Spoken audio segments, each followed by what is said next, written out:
Buenas noches a todos.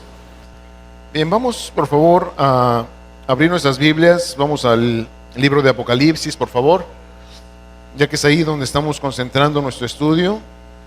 Apocalipsis capítulo 2. Les recuerdo que estamos en el mensaje de Jesús a las iglesias de Asia, a las iglesias del Apocalipsis.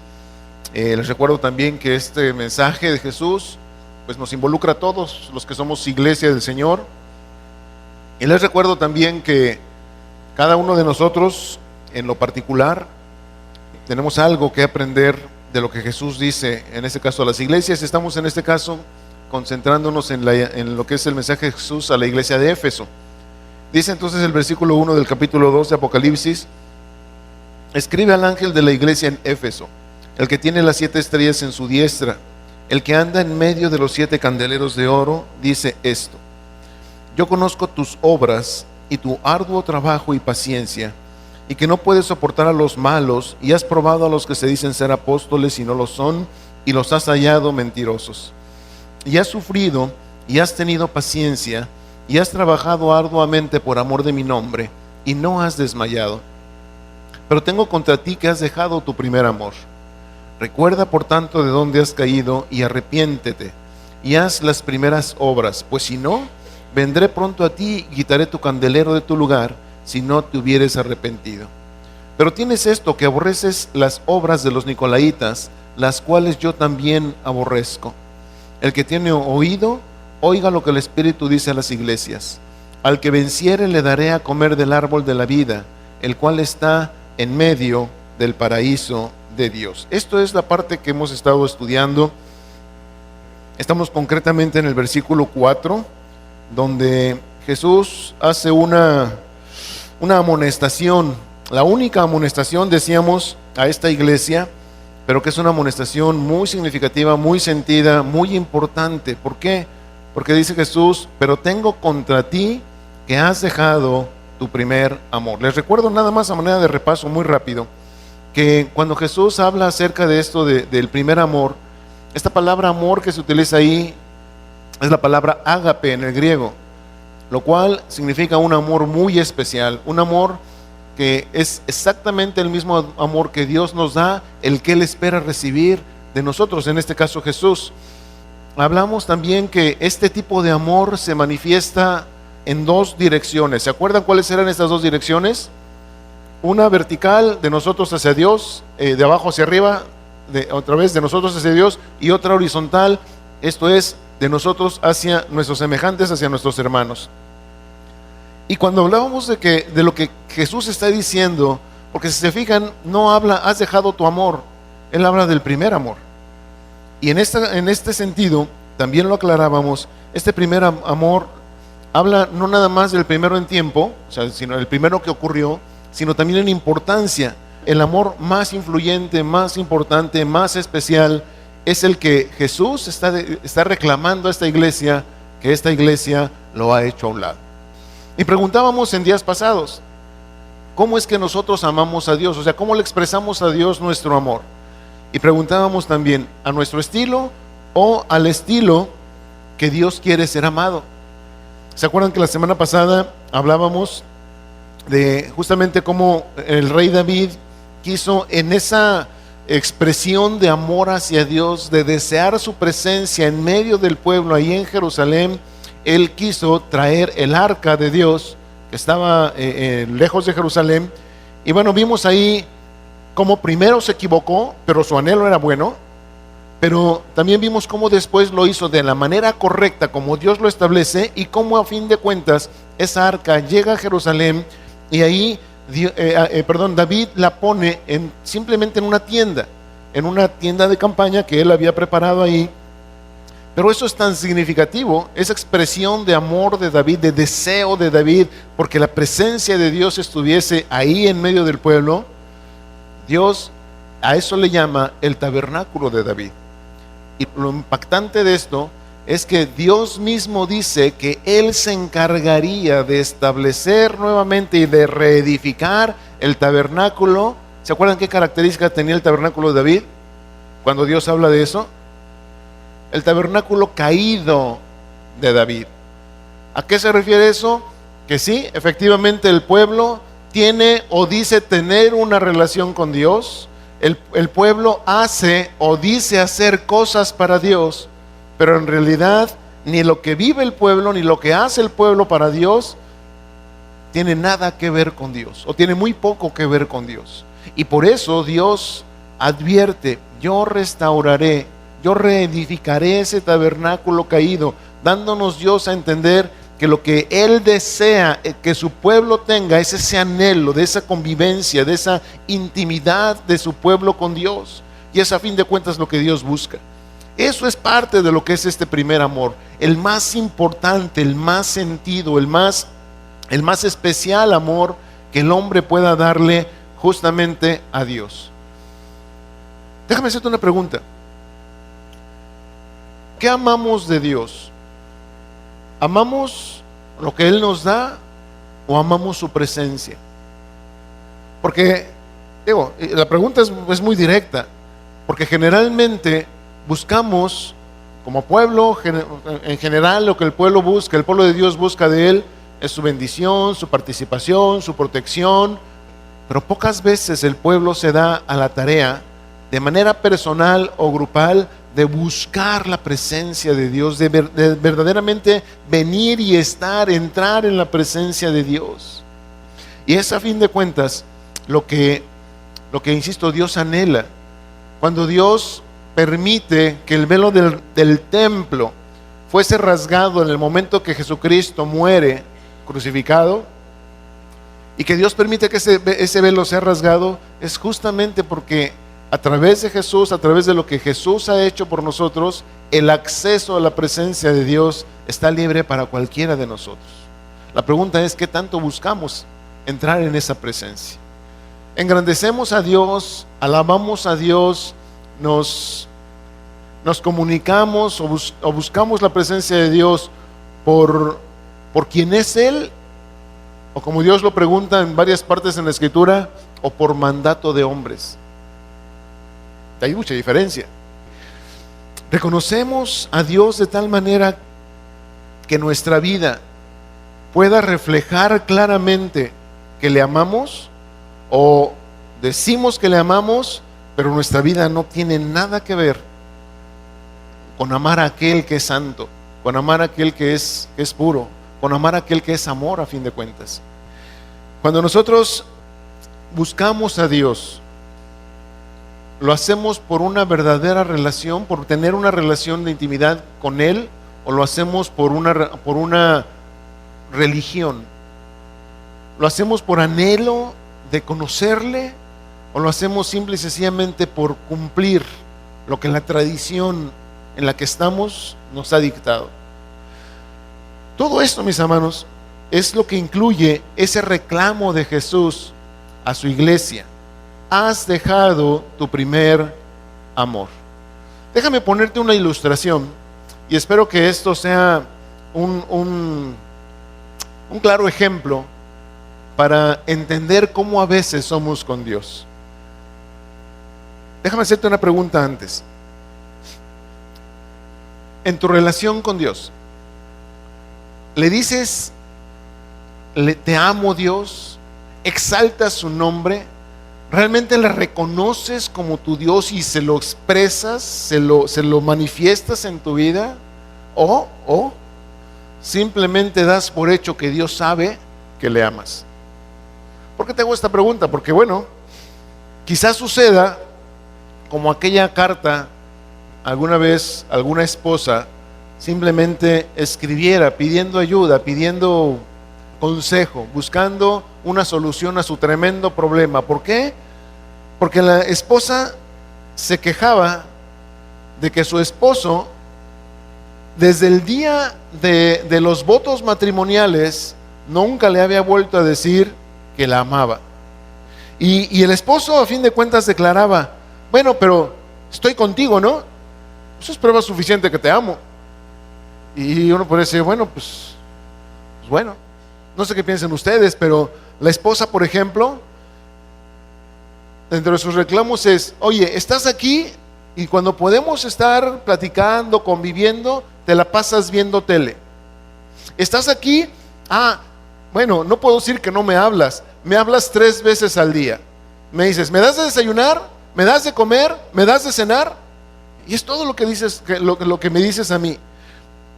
Esta esposa también le reclama a su esposo: oye, aquellos pequeños detalles que yo hago para agradarte, por ejemplo, el decorar la mesa de cierta manera, el poner ahí perfumito ahí donde tú te acuestas, todos esos detalles nunca los tomas en cuenta, nunca me los reconoces, nunca los agradeces, ni siquiera los mencionas.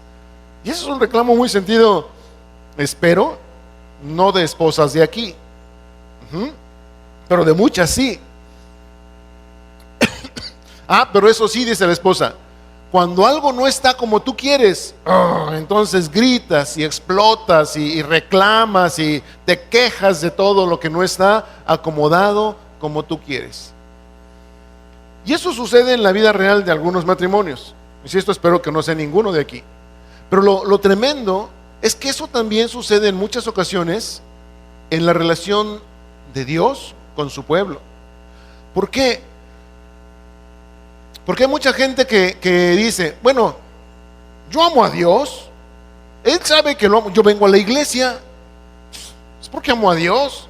O por ejemplo, Él sabe que lo amo porque pues doy mi ofrenda, doy mis diezmos, levanto mis manos cuando dicen que las levantemos, canto. Pues eso quiere decir que yo amo a Dios. Oye, pero ¿le sirves a Dios? Bueno, espérame, yo amo a Dios, pero pues es que soy una persona muy ocupada, soy una persona que tengo muchas cosas importantes que hacer, entonces pues no me da mucho tiempo de servir a Dios, pero sí lo amo. Oye, ¿buscas a Dios a través de la oración y de la lectura de la palabra de Dios? Bueno, mira, Dios sabe que lo amo, pero pues no leo la Biblia, la verdad, no oro tampoco, porque mira, la verdad es que cuando llego a casa o cuando estoy en casa, sí, que tengo un momento de paz, lo que busco es relajarme, descansar por todas las tensiones que arrastro durante el día. Entonces así como que buscar a Dios y orar y leer su palabra, bueno, no, pues la verdad, pero Él sabe que lo amo. Hay ocasiones que, hago lo que yo pienso, hago lo que mi cultura me dice, hago lo que a mí se me pega la gana, aunque, yo sé el consejo de Dios, yo escucho la palabra de Dios y oigo lo que Él me dice, pero nadie es perfecto, ¿no? Pero de todas maneras Dios sabe que lo amo. Y ese tipo de cosas que a veces nosotros, los cristianos, hacemos, nos reflejan de manera muy clara qué tipo de relación llevamos con Dios. Hay gente que dice, sí Señor, te doy gracias por lo que tengo, porque tú me lo has dado, pero no se cansan de presumir todo lo que han trabajado, todo lo que se han esforzado, todo lo que han sudado para lograr lo que tienen ahora. Hay mucha gente que de alguna manera dice, espérate, es que yo sí amo a Dios, yo soy como Daniel, yo oro 3 veces al día. Y eso cuando se acuerda, gracias por el desayuno, gracias por la comida y gracias por la cena. Y si no se acuerda, por lo menos son de los que dicen que el Señor bendiga lo que cae en la barriga y vámonos. Y con eso basta. Pero para ellos eso ya es oración, para eso ya es tener comunión con Dios. Pero sí podemos decir, o muchos dicen, pero Él sabe que le amo. La pregunta es, mis amados, cuando oímos de Jesús, que así como se lo dice a la iglesia de Éfeso, nos lo puede decir a nosotros, y espero, de veras espero, que algún día no nos lo diga así directamente. Ahorita nos lo dice a través de su palabra, y espero que el Espíritu Santo nos esté hablando a cada uno de nosotros. Tengo contra ti que has dejado tu primer amor. Pregunta: nuestro amor o tu amor por Jesús, ya que es el que está reclamando esto, tu amor por Jesús, ¿es un amor de anhelo y de pasión o es de mera tradición? ¿Por qué te pregunto esto? Porque hay una cosa que se llama el peligro de suplantar el amor, o el amor suplantado. La Biblia nos da algunos ejemplos de eso, y te pido que me acompañes a Marcos capítulo 7. Recuerda la pregunta: ¿tu amor por Jesús es de anhelo y pasión o es pura tradición? Marcos, capítulo 7. ¿Estamos ahí? Dice aquí la palabra del Señor. Conste que quien habla en todo este texto, que vamos a ver uno en todo, pero quien habla principalmente en este texto es Jesús. Dice el contexto: se juntaron a Jesús los fariseos y algunos de los escribas que habían venido de Jerusalén, los cuales, viendo a algunos de los discípulos de Jesús comer pan con manos inmundas, esto es, no lavadas, los condenaban, porque los fariseos y todos los judíos, nota esto, aferrándose a la tradición de los ancianos, si muchas veces no se lavan las manos, no comen. Y volviendo de la plaza, si no se lavan, no comen. Y otras muchas cosas hay que tomaron para guardar, como los lavamientos de los vasos de beber, y de los jarros, y de los utensilios de metal, y de los lechos. Déjame hacerte una pregunta hasta este momento que estamos leyendo. ¿Por qué hacían eso los judíos? ¿A quién pretendían, o por amor a quién hacían todas estas cosas? Por amor a Dios, o al menos eso es lo que ellos decían, que por amor a Dios, por guardarse delante de Dios, por mantenerse limpios delante de Dios, hacían todas estas cosas y no se atrevían a comer. Imagínate aquí en México, que vas por la calle, andas ahí trabajando, haz de compras y lo que quieras, y después de repente pasas por un puesto de tacos o de tortas o de no sé, de cuánta cosa hay por ahí, y que pasa uno y se les van los ojos, ¿no? O se les va la nariz ahí, y entras y pides tu orden de tacos, y así le entramos, ¿no? Muchas veces. Pero el no lavarse las manos, para los judíos, ¡ay! Inmundicia pura. Pero no nada más inmundicia por las bacterias, no, inmundicia delante de Dios. Eso es lo que ellos decían. Sigue diciendo el versículo 5, fíjate bien. Le preguntaron pues los fariseos y los escribas: ¿por qué tus discípulos no andan conforme a la tradición de los ancianos, sino que comen pan con manos inmundas? Respondiendo él les dijo, fíjate con lo que le salió: hipócritas, bolas, ¿sí? O sea, la primera reacción de Jesús es hipócritas.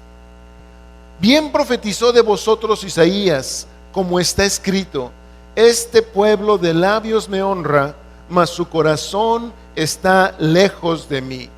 Pues en vano me honran, enseñando como doctrinas mandamientos de hombres.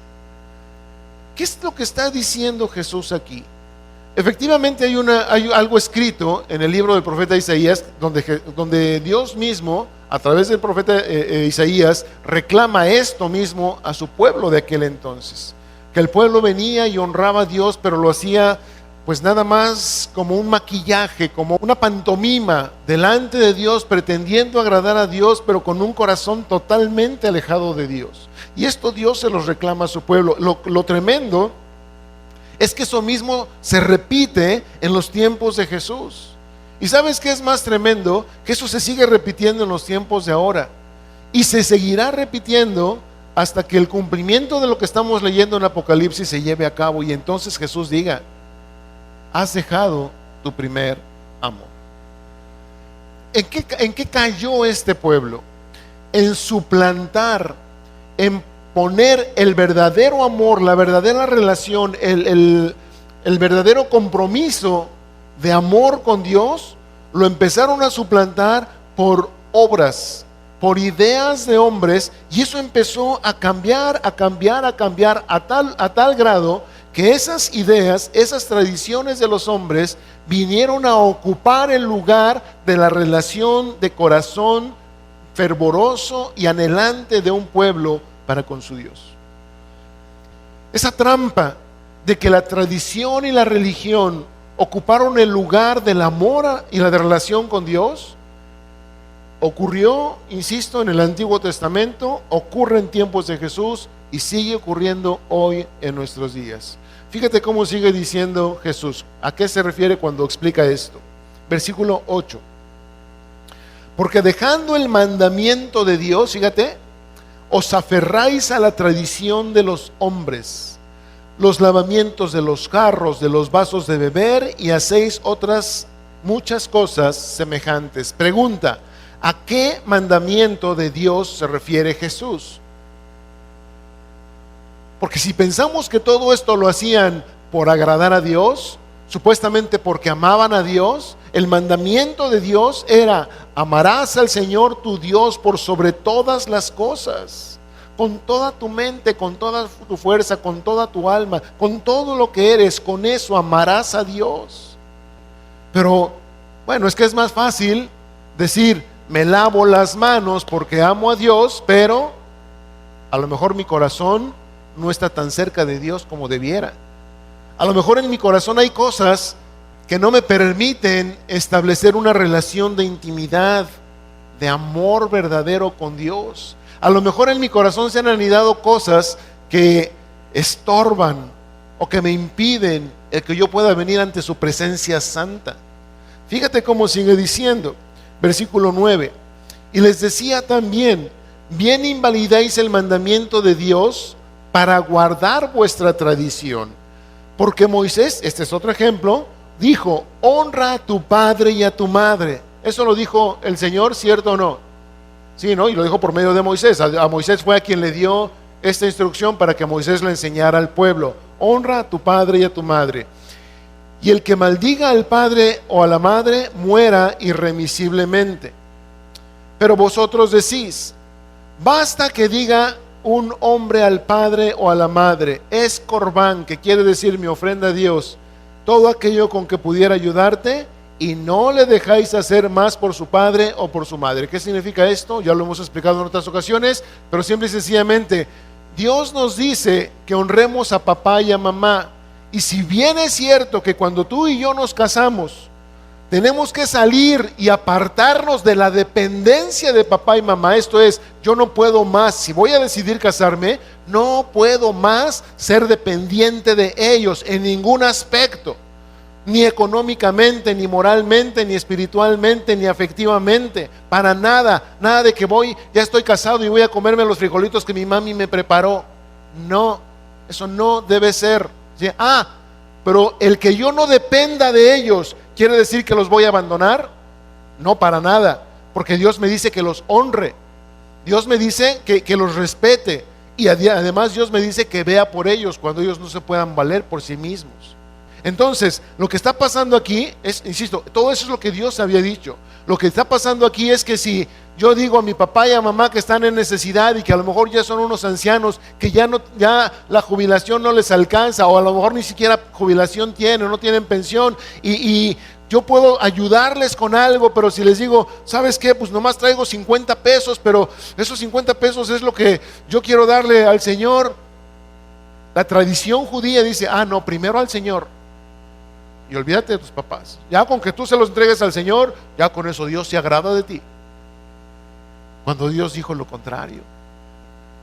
Cuando en ese sentido lo que Dios nos dice: bueno, bendice a tus padres, y bueno, si vas a traer a Dios, tráele a Dios, pero no dejes de bendecir a tus padres, porque Dios te dice: hónralos. Sin embargo, estas personas habían trastocado el mandato de Dios por sus tradiciones. Se habían olvidado de amar a Dios como Dios había establecido ser amado, y ellos empezaron a querer amarlo a su propio estilo. Versículo 13 sigue diciendo, nota esto, como Jesús lo señala muy claro: invalidando la palabra de Dios con vuestra tradición que habéis transmitido. Y otra vez les repite, como ya lo dijo arriba: y muchas cosas hacéis semejantes a estas. Nota esto: la tradición, la religión, los mandatos de hombres son un peligro constante para que el amor, la fidelidad, la relación de intimidad afectiva, de anhelo de la presencia de Dios sea cambiada por simples tradiciones y simples mandatos. Eso es un peligro constante, y Jesús lo está señalando aquí. Y luego fíjate lo que hace Jesús. para tratar de descontaminar a la gente de esas enseñanzas, para tratar de enseñarle a la gente, no se dejen ir con la finta de las tradiciones y de los mandatos de hombres, hay cosas más importantes. Y dice aquí el versículo 14, y llamando así a toda la multitud les dijo, oídme todos y entended, nada hay fuera del hombre que entre en él que le pueda contaminar, pero lo que sale de él, eso es lo que contamina al hombre. Nota esto. Bueno, y después les dice el versículo 16, si alguno tiene oídos para oír, oiga. O sea, el que pueda entender esto, que lo entienda.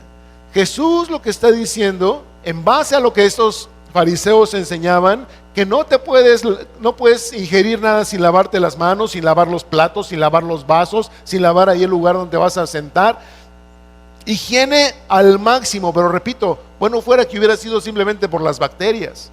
Ellos lo estaban achacando esto a un grado de santidad, lo cual no tiene para nada, porque lo que Dios busca no es lo externo, sino lo de adentro del corazón. Y por eso Dios les aclara, no hay nada, entendamos, no hay nada que pueda venir de fuera y contaminar al hombre.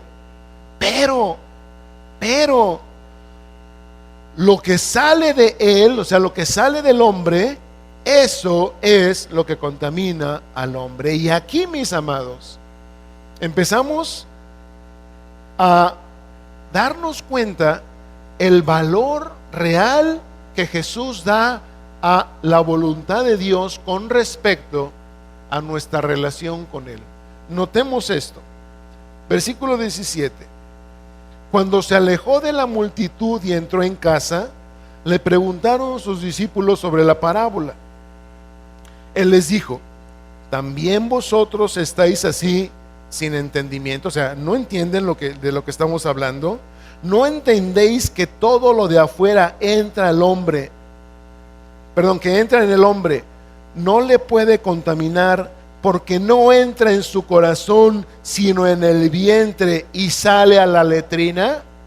Esto es, aunque comas ahí en la calle de Juárez, con tus manos mugrosas, los tacos de la esquina de Doña Panchita, que tú le ves los pies y los tiene mugrosos, y le ves las uñas y las tiene prietas. Si te comes esos tacos, están bien ricos los de Doña Panchita. Bueno, si te comes esos tacos, eso no te contamina. A lo mejor te puede dar una tifoidea, esto es otro asunto.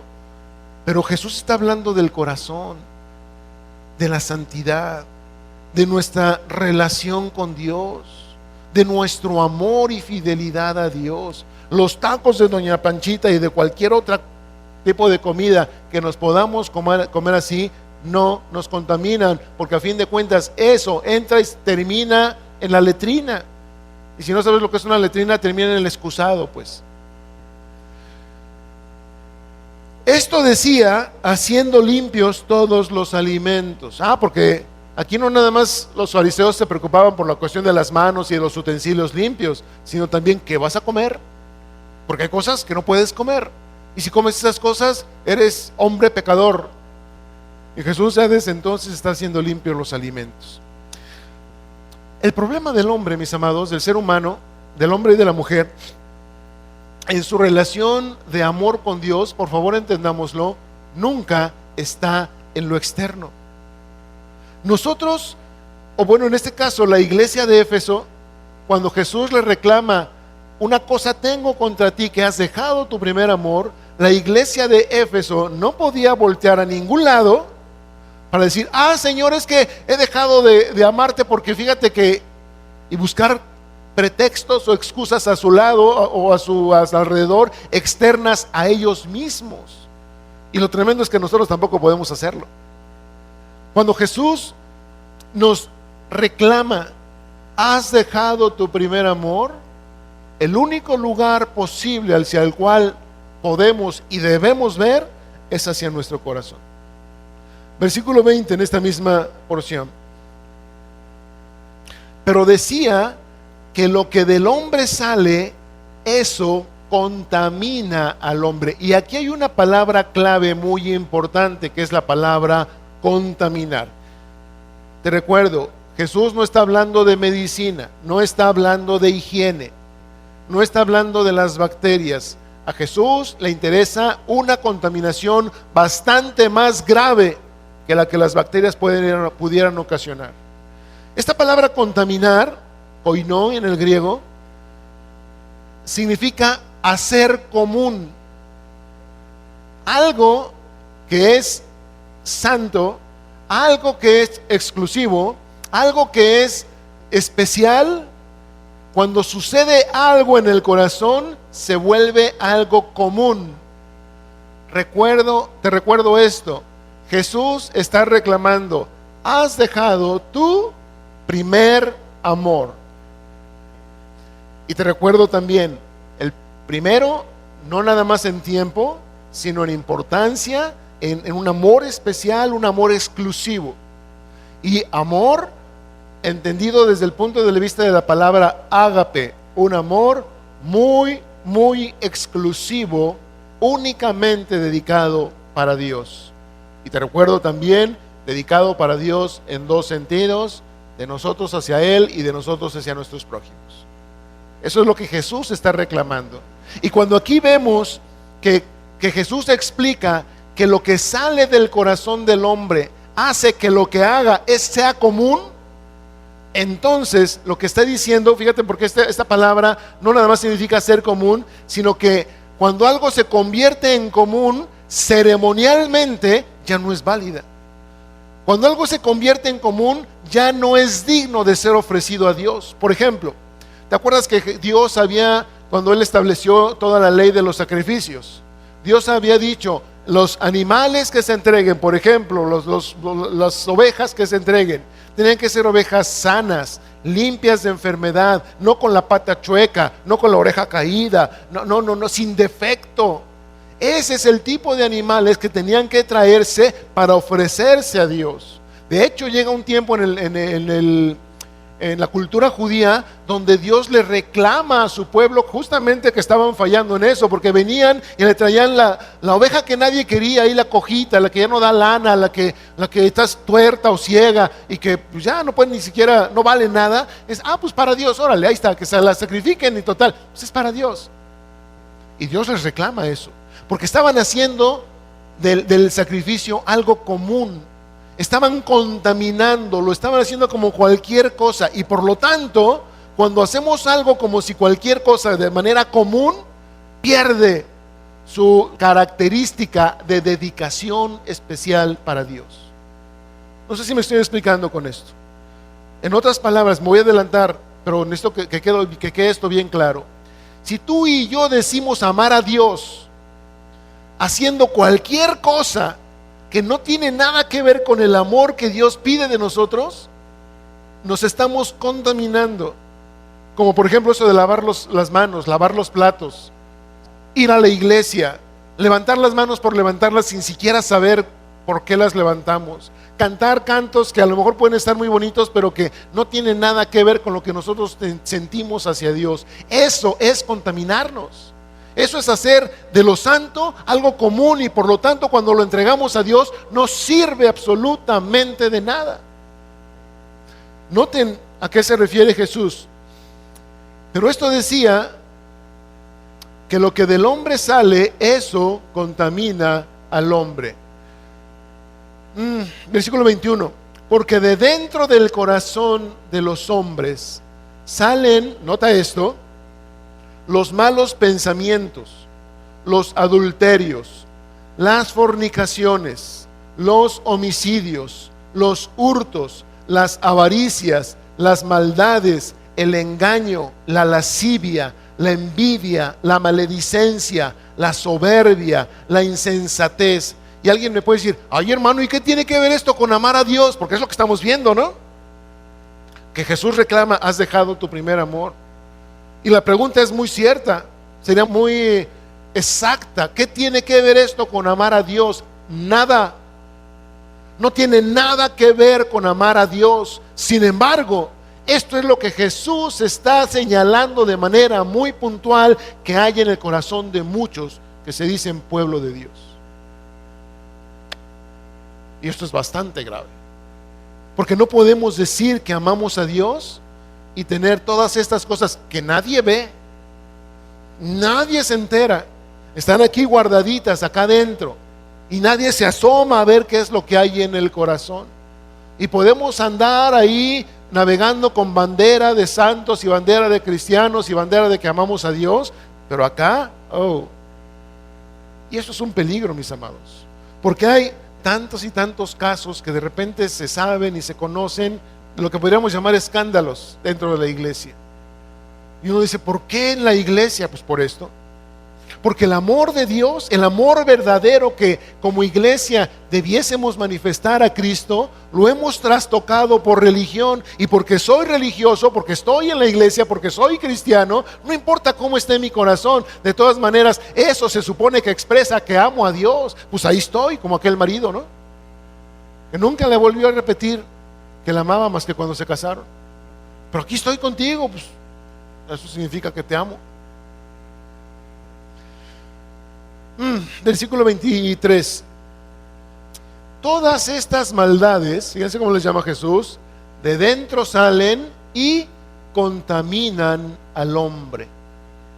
Y cualquier cristiano o muchos cristianos podrían decir, oye, pero pues eso qué tiene que ver conmigo, yo me porto bien, yo tengo buen testimonio. Y muchas veces sí podemos argumentar todas esas cosas, porque en realidad, pero en realidad lo que se está guardando no es la fidelidad de la relación de amor con Dios, sino nada más una apariencia religiosa, nada más una apariencia de tradición. Y eso es bastante grave. Acompáñame por favor a Mateo capítulo 5. Allá en Mateo capítulo 5 podemos darnos cuenta cómo Jesús, a partir del versículo 17, por ejemplo, Él empieza a hablar, un pasaje que ya creo que nosotros conocemos, cuando Jesús dice, no penséis que he venido a abrogar la ley o los profetas, no he venido a abrogar, o sea, a echar a un lado la ley, sino a cumplir la ley. ¿Sí te acuerdas de todo eso?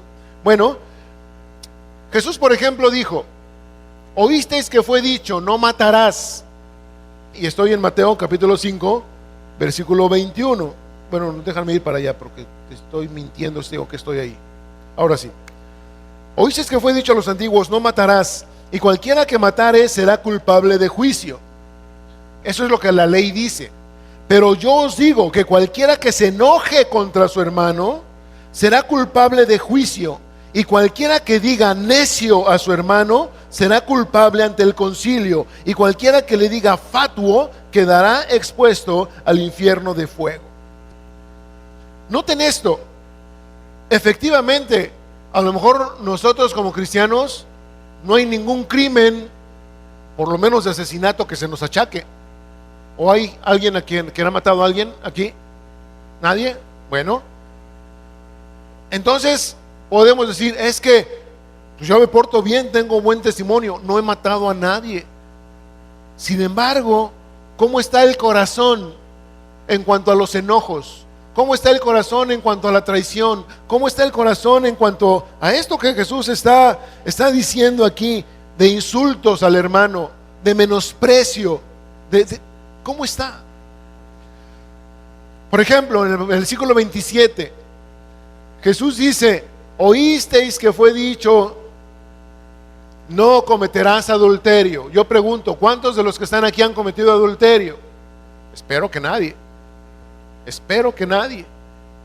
La cosa aquí, mis amados, es que cuando nosotros decimos, ok, yo no he cometido adulterio, es que soy cristiano, pero Jesús dice, pero yo os digo que cualquiera que mira a una mujer para codiciarla, ya adulteró con ella en su corazón. Si seguimos adelante, ahí en el versículo 38, Jesús habla también acerca de lo que dice la ley. Oísteis que fue dicho, ojo por ojo y diente por diente. Pero yo os digo, no resistáis al que es malo, antes a cualquiera que te hiera en la mejilla derecha, muélvele también la otra, y al que quiera ponerte a pleito, quítale y quitarte la túnica, déjale también la capa. Y a cualquiera que te obligue a llevar una carga por 1 milla, ve con él 2. Al que te pida, dale, y al que quiera tomar de ti prestado, no se lo rehuses. Y sí, efectivamente nosotros hoy como cristianos, oye, pero yo no me vengo, yo no cobro venganza. Sin embargo, mis amados, ¿aceptamos la ofensa? ¿Estamos dispuestos verdaderamente a dar nuestra otra mejilla? ¿Estamos verdaderamente dispuestos a que no nada más se abuse de nosotros, sino que además les demos más de lo que nos han sacado con el abuso? ¿O no? Sigue diciendo ahí en el versículo 43, creo. Sí, 43. Oíste que fue dicho: amarás a tu prójimo y aborrecerás a tu enemigo. Pero yo os digo: amad a vuestros enemigos, bendecid a los que os maldicen, haced bien a los que os aborrecen y orad por los que os ultrajan y os persiguen, para que seáis hijos de vuestro Padre que está en los cielos. Fíjate, si a nosotros nos hacen algo y luego guardamos el rencorote ahí en el corazón, tenemos el corazón así pletórico, grandote, pero no cargado de amor. Se nos sale del pecho, pero del rencorote que hay ahí, de la basura que a veces se acumula ahí en el corazón. Pero ahí andamos diciéndonos cristianos, ahí andamos y no nos atrevemos, porque pues ¿cómo? No, ok, allá él y acá yo, pero que no me pida, que no me dirija el saludo, que yo orar por él.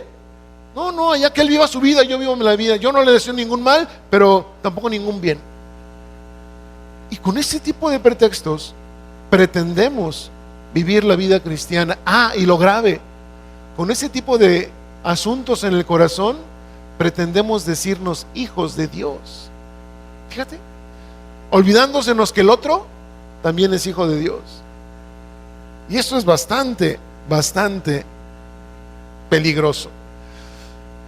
Insisto, quizá no has matado, o no has adulterado, o no has agarrado a golpes a quien te hizo algo malo. Pero si bien es cierto que no has matado a nadie, ¿cómo está el rencor en tu corazón? ¿Cómo está el orgullo pisoteado?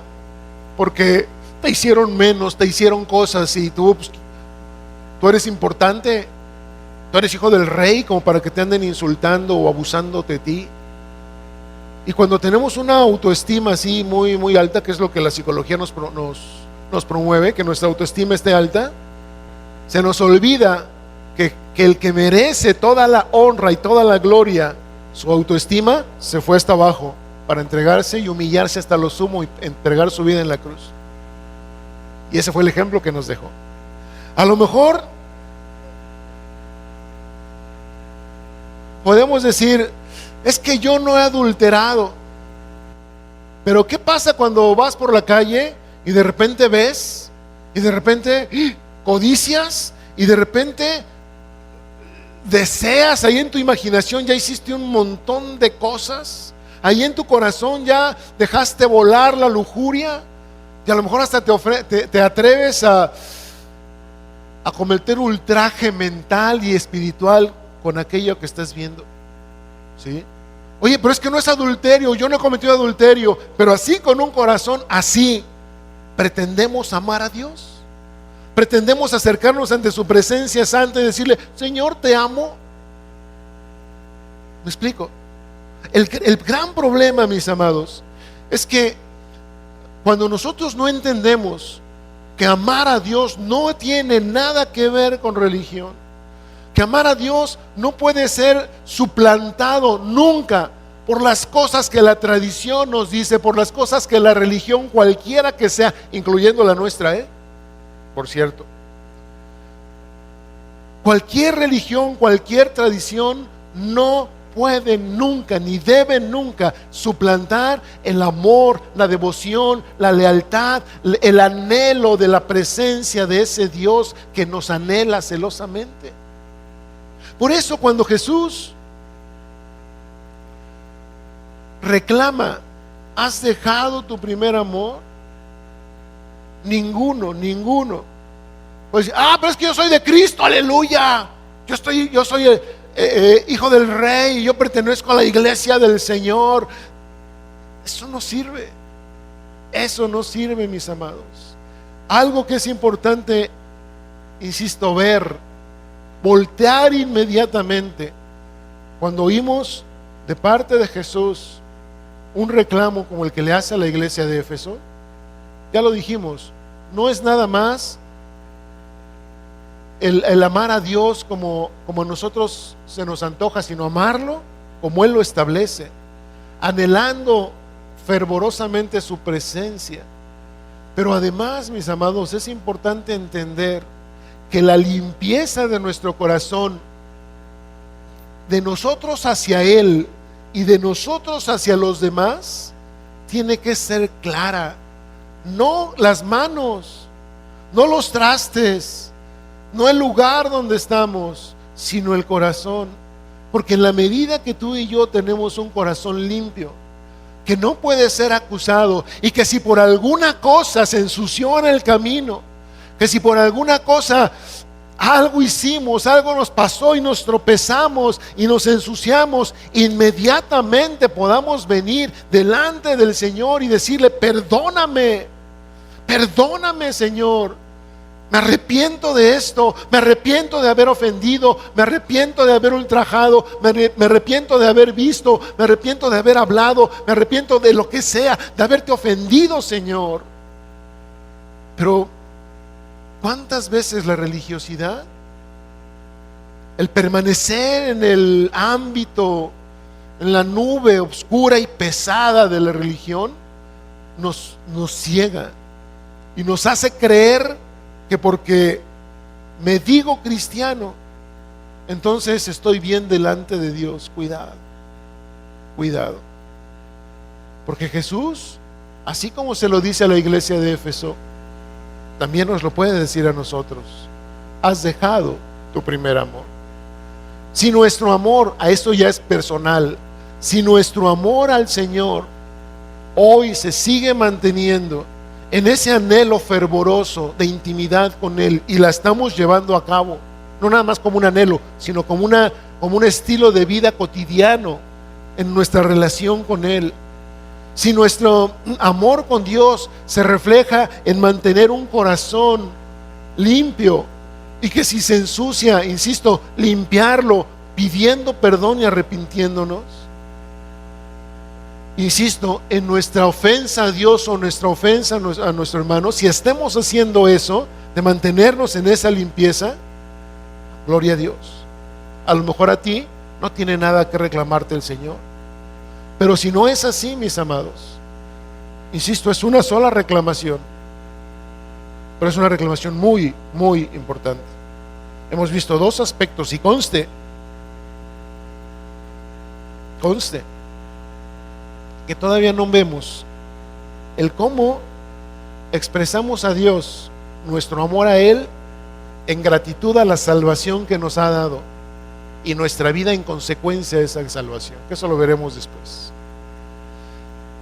Pero por lo pronto, mis amados, si Jesús viene y nos dice: oye, ¿me amas? Y si volteamos hacia nuestro corazón, porque es hacia donde Él va a ver, por cierto, es hacia donde, cuando Él, si tú lo puedes ver en la Biblia, cuando Él interactúa con alguien, en muchas ocasiones se menciona: pero Jesús conociendo su corazón, pero Jesús sabiendo lo que en su corazón cavilaban, pero Jesús sabiendo lo que su corazón decía. Y Jesús nos dijo, le dice a esta iglesia: yo conozco tus obras, yo conozco tus obras. Si Jesús viene y nos pregunta: ¿me amas? Si Jesús viene y nos pregunta: ¿me amas como al principio? ¿Qué le diríamos? ¿Con qué argumentos le podríamos responder? ¿Con la religión? Es que yo voy a casa de oración, es que yo canto, es que yo sirvo, es que yo... Eso no sirve, no sirve para nada. La respuesta está en nuestro corazón, mis amados, y de nosotros depende cómo está ese corazón. Si es traicionero, si es fácilmente contaminable, Pero hay un recurso que se llama la sangre de Cristo para limpiarlo. Hay un recurso que se llama ponerse a cuentas para estar y mantenerlo en esa limpieza. Hay un recurso que se llama arrepentimiento, reconocimiento de nuestros propios pecados, de nuestras propias ofensas, de nuestro propio orgullo y vanidad. Y con eso mantener nuestro corazón limpio delante de Él. Y entonces sí, cuando Él nos pregunta, ¿me amas? Con un corazón recto delante de Él, le podamos demostrar, sí Señor, tú sabes que te amo. Y si no, bueno, quizá hay cosas que hacer. Cada quien lo sabe. Amén. Bendito Dios y Padre, en el nombre de Jesús, Señor, te damos gracias, Señor, porque hay una pregunta muy especial de parte tuya, Señor. Cuando tú preguntas, ¿me amas? No podemos simple y sencillamente decirte como le pasó a Pedro, Señor, tú sabes que te amo. Porque tú escarbas nuestra mente, pero escarbas nuestro corazón. Tú sabes lo que hay en él, Señor. No podemos venir contigo y darte respuestas ligeras, porque tú demandas, Señor, una respuesta real, una respuesta que tenga pruebas de vida, una señal que tenga pruebas de que realmente, Señor, el amor que sentimos por ti no es un amor hipócrita, no es un amor de fantasía, no es un amor religioso ni tradicional, Señor, sino que es un amor ágape, el único tipo de amor que tú esperas de nosotros, Señor, sin sustitutos, sin contaminación, sino limpio y transparente, Padre. Que tu Espíritu Santo nos ayude a entender la profundidad de esto, Señor. Te lo pedimos en el nombre de Jesús. Amén, Señor. Amén.